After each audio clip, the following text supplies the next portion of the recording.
Assalamualaikum warahmatullahi wabarakatuh. Kembali lagi dengan saya Nurul Ismalia. Di sini kita sudah memasuki bab 4 dengan judul IP address subnetting.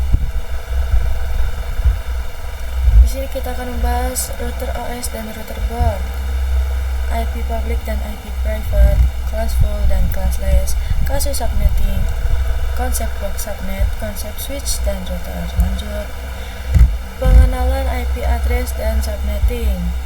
Based on OS, ketika suatu perangkat ingin terhubung ke perangkat yang lain, baik menggunakan wired ataupun wireless, tentu saja memerlukan identitas nama pada setiap perangkat. Identitas tersebutlah yang dinamakan IP. Nah, ini adalah IP ya teman-teman. Ini adalah identitas dari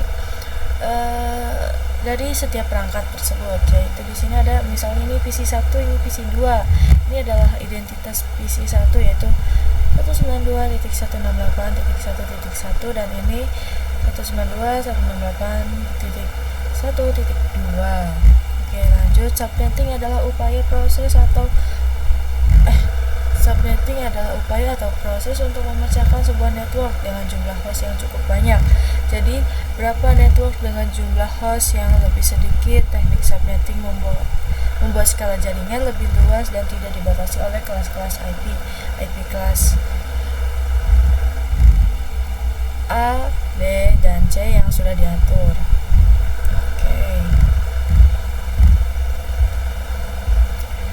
IP private dan IP public. IP public merupakan IP yang digunakan di internet dan bisa diakses di mana saja. Jadi misalkan kalian mengakses Facebook, YouTube, dan lain-lain, maka secara tidak sadar kalian sedang mengakses IP public masing-masing yang dimiliki oleh mereka asal device connect to internet.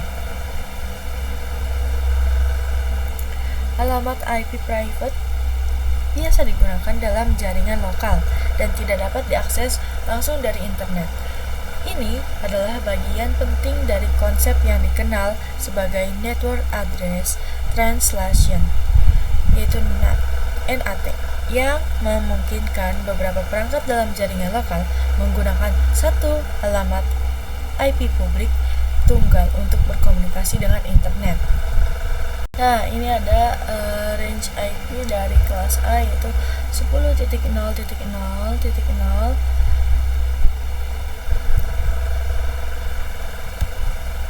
sampai 10.255.255.255.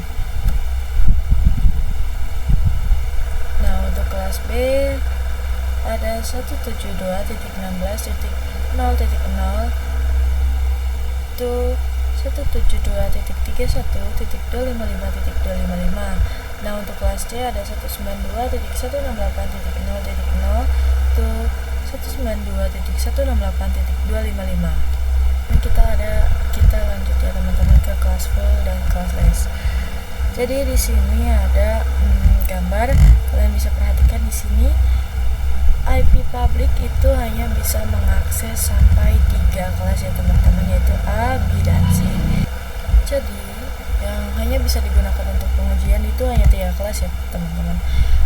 Yang sebelah kanan merupakan klasifikasi dari IP private, yang dimana di sini terdapat default subnet mask-nya juga ya teman-teman. Subnet mask itu sama dengan prefix jika subnet mask-nya kelas A 255.0.0.0 maka sama dengan /8. Oke, ini adalah sebuah pengalamatan IP berdasarkan kelasnya. Kalau yang ini tidak berdasarkan kelas ya teman-teman. Lanjut. Di sini ada kasus subnetting. Jika kalian melakukan proses subnetting, kalian akan melakukan beberapa proses seperti di bawah ini ya teman-teman. Ada prefix yang sesuai bisa digunakan untuk menentukan jumlah IP yang bisa digunakan. Nah, ini yang sesuai bisa digunakan untuk menentukan jumlah IP yang bisa digunakan itu adalah sebuah definisi dari prefix dan subnet mask ya teman-teman. Lanjut, ada IP network. atau tanda alamat pada suatu jaringan LAN. Di sini ada IP broadcast, alamat IP yang digunakan untuk melakukan pengiriman informasi ke semua host pada jaringan LAN. Lalu ada range IP yang bisa digunakan. Di kasus subnetting ini saya mempunyai contoh, yaitu misalnya di sini 12 PC, di sini ada 12 PC dan saya ingin menjumlahkannya. Saya akan menggunakan IP dari kelas B, yaitu 172.16.0.0. Pertama, yaitu saya akan menurunkan prefix terlebih dahulu. Kita dapat menggunakan perpangkatan 2. Jadi 2 pangkat berapa yang agar kita menghasilkan angka mendekati angka 12 tapi tidak kurang dari 12. Jadi di sini saya memilih 2 pangkat 4 sama dengan 16 ya teman-teman. Jika sudah kita masukkan angka tadi, yaitu angka pangkat yang kita peroleh, masukkan ke dalam rumus prefix. Rumus prefix tersendiri yaitu terdiri dari bit dikurangi angka yang kita peroleh tadi, yaitu 4 ya teman-teman. Kita masukkan ke sini sama dengan /28. Nah, ini adalah jumlah bit yang lalu dikurangi angka yang kita peroleh tadi, yang hasilnya 28 ya teman-teman. Selanjutnya yaitu kita dapat menemukan atau menjumlahkan total IP yang bisa digunakan. Nah, di sini saya menggunakan 172.16.10.x/28. Untuk menghitung total IP, di sini kita akan fokus pada prefix dan jumlah bit.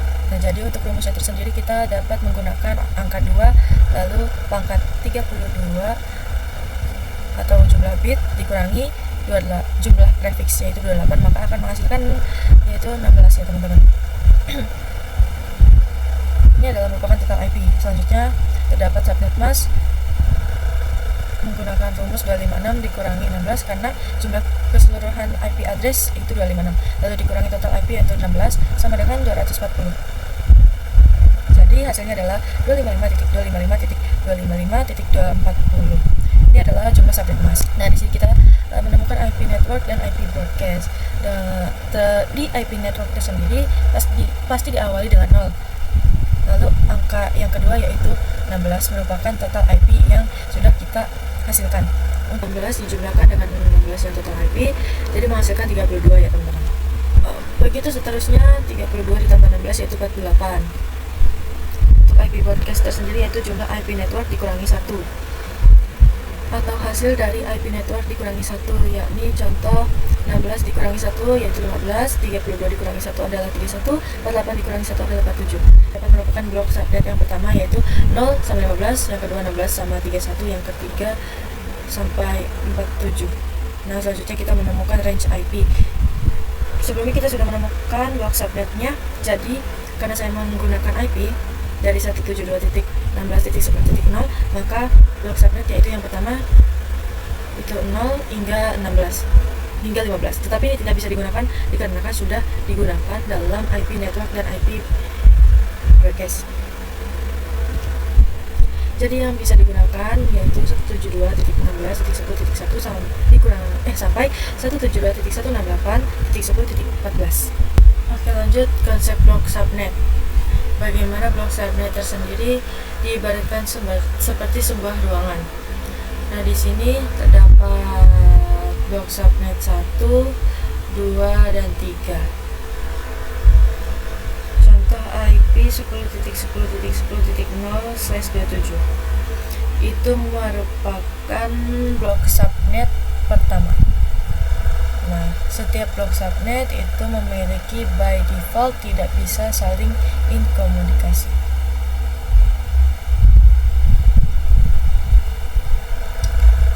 Jadi konsep di sini yaitu sebuah gedung yang memiliki 3 lantai.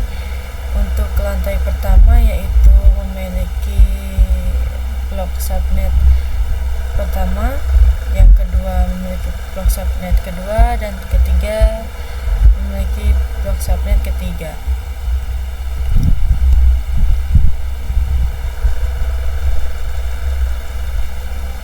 Jadi misalkan pada lantai 1 itu memiliki 6 device. Jika 6 device itu terdapat pada lantai 1 itu bisa saling berkomunikasi.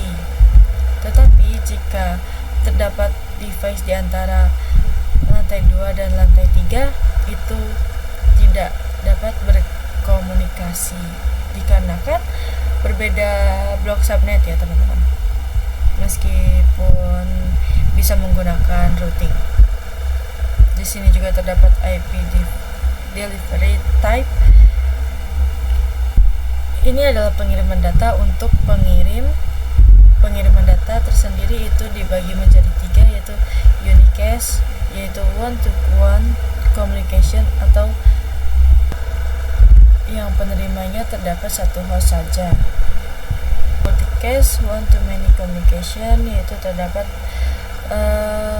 pengiriman data yang penerimanya hanya beberapa host saja yang masih di dalam grup, seperti penggunaan IP kelas D. Untuk yang terakhir yaitu broadcast one to all communication atau pengiriman dari satu host ke semua host dengan jaringan yang sama. Konsep router dan switch. Switch menghubungkan perangkat yang satu network. Router itu menghubungkan ke perangkat yang berbeda network. Seperti ini. Terdapat device yang satu network yang dimana dapat langsung terhubung baik wireless. Ada gambar sebelah kanan pada sisi kiri terlebih dahulu. Terdapat 192.168.0.1 dan ada 192.168.02. Untuk sisi kanan sama tapi beda IP, yaitu 192.168.1.1 dan 192.168.1.2. Kedua sisi memiliki network yang berbeda dan mengakibatkan kedua sisi tidak bisa saling berkomunikasi. Tetapi kita dapat menggunakan sebuah router sebagai jembatan atau sebagai alat agar kedua sisi tersebut bisa saling berkomunikasi. Baik, terima kasih. Bila ada salah mohon maaf. Sampai jumpa di video selanjutnya. Assalamualaikum warahmatullahi wabarakatuh.